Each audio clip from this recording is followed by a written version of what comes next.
My interest in this time of life began as I neared my college graduation. I couldn't help but notice that practically everyone in my class was uncertain about their future. Except for the calm and happy few who had jobs lined up or were headed to law school, the scene felt like Godzilla had suddenly arrived on our shores. Some people started to panic and were throwing themselves in one direction or another, seeking some plan, any plan to survive.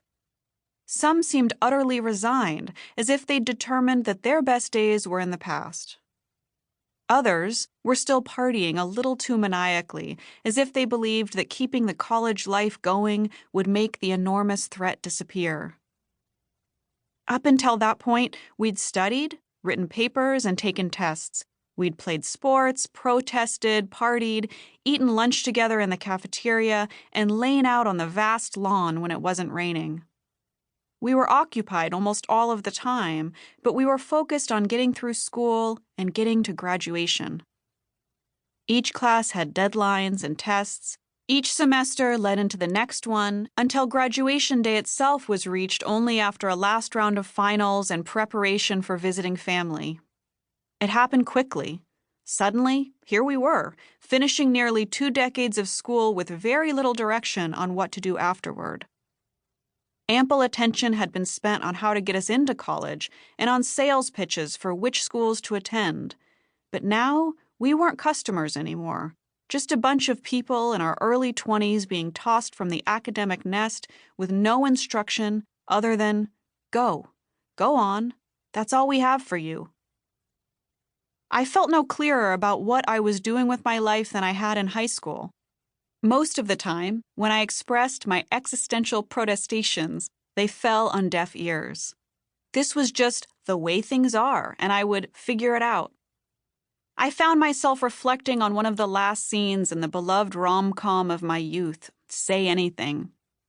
When I was a lovesick teenager, the scene that I'd replay over and over was of Lloyd Dobler holding a boombox above his head like Romeo wooing his Juliet.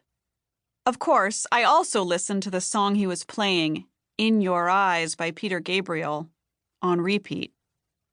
But as I neared graduation, another scene from that movie started to creep into my consciousness. Diane Court, class valedictorian and Lloyd's Juliet, delivers a speech to a throng of fellow graduates and parents with whirring video cameras. She says at the end, "I have all the hope and ambition in the world. But when I think about the future, the truth is, I am really scared." That was me in a nutshell.